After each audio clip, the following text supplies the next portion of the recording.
reached the whole length of the body. It being removed, a profusely full robe of white linen had appeared, covering the body from the throat to the feet. And such linen!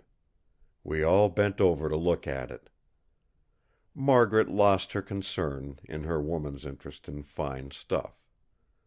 Then the rest of us looked with admiration, for surely such linen was never seen by the eyes of our age. It was as fine as the finest silk.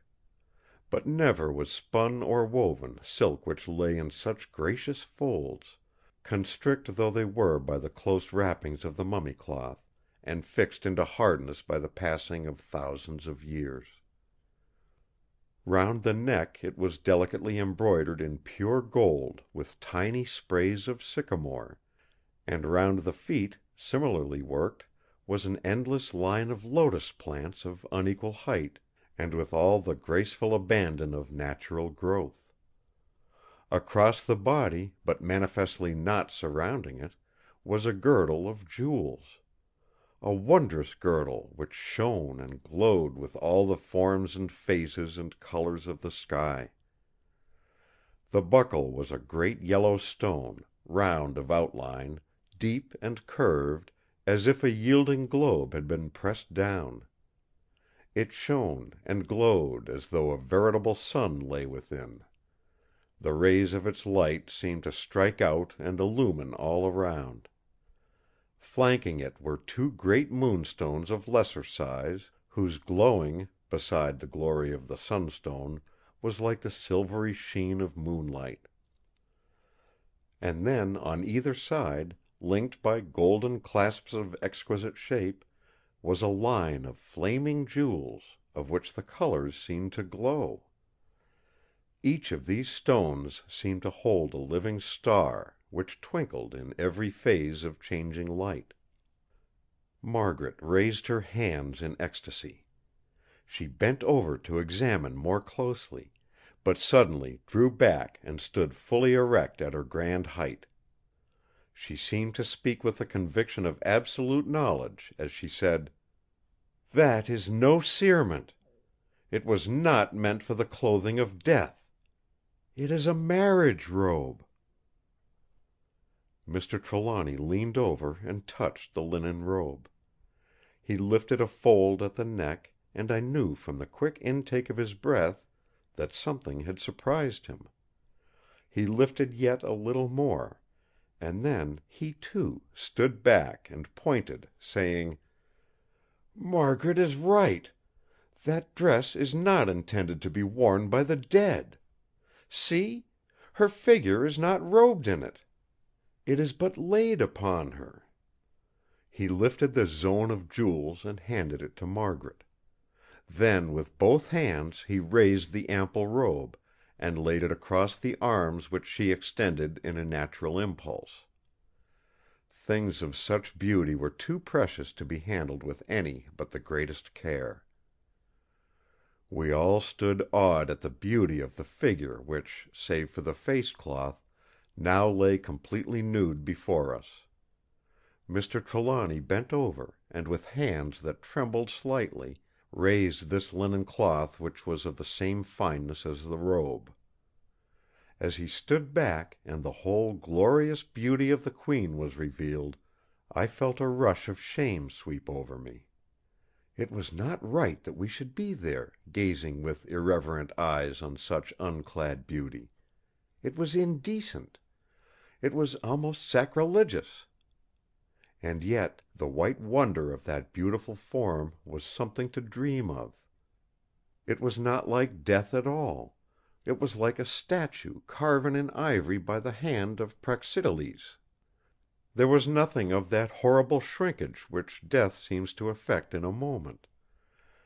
There was none of the wrinkled toughness which seems to be a leading characteristic of most mummies. There was not the shrunken attenuation of a body dried in the sand, as I had seen before in museums. All the pores of the body seemed to have been preserved in some wonderful way. The flesh was full and round, as in a living person, and the skin was as smooth as satin. The color seemed extraordinary. It was like ivory, new ivory, except where the right arm, with shattered, blood-stained wrist and missing hand had lain bare to exposure in the sarcophagus for so many tens of centuries. With a womanly impulse, with a mouth that drooped with pity, with eyes that flashed with anger, and cheeks that flamed, Margaret threw over the body the beautiful robe which lay across her arm. Only the face was then to be seen. This was more startling even than the body, for it seemed not dead, but alive. The eyelids were closed, but the long, black, curling lashes lay over on the cheeks. The nostrils, set in grave pride, seemed to have the repose which, when it is seen in life, is greater than the repose of death.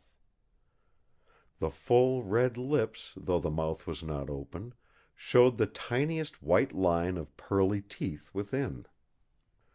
Her hair, glorious in quantity and glossy black as the raven's wing, was piled in great masses over the white forehead, on which a few curling tresses strayed like tendrils. I was amazed at the likeness to Margaret, though I had had my mind prepared for this by Mr. Corbeck's quotation of her father's statement.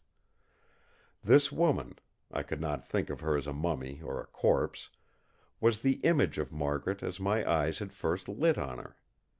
The likeness was increased by the jewelled ornament which she wore in her hair, the disc and plumes, such as Margaret, too, had worn.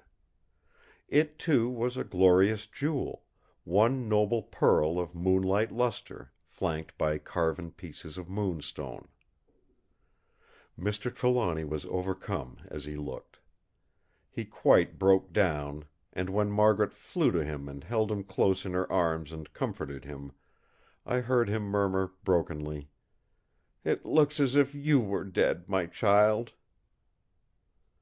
There was a long silence. I could hear without the roar of the wind, which was now risen to a tempest, and the furious dashing of the waves far below.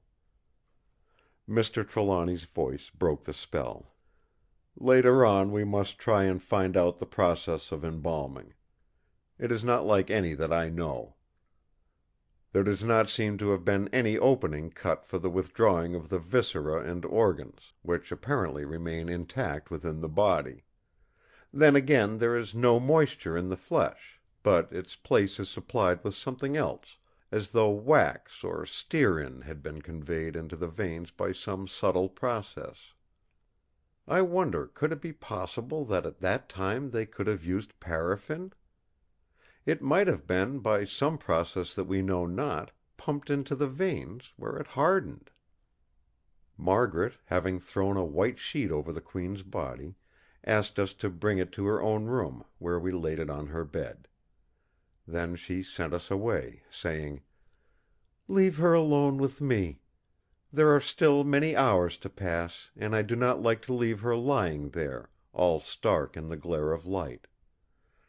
This may be the bridal she prepared for, the bridal of death, and at least she shall wear her pretty robes." When presently she brought me back to her room, the dead Queen was dressed in the robe of fine linen with the embroidery of gold, and all her beautiful jewels were in place. Candles were lit around her, and white flowers lay upon her breast. Hand in hand we stood looking at her for a while. Then, with a sigh, Margaret covered her with one of her own snowy sheets. She turned away, and after softly closing the door of the room, went back with me to the others who had now come into the dining room. Here we all began to talk over the things that had been and that were to be. Now and again I could feel that one or other of us was forcing conversation, as if we were not sure of ourselves. The long wait was beginning to tell on our nerves. It was apparent to me that Mr. Trelawny had suffered in that strange trance more than we suspected, or than he cared to show. True, his will and his determination were as strong as ever, but the purely physical side of him had been weakened somewhat.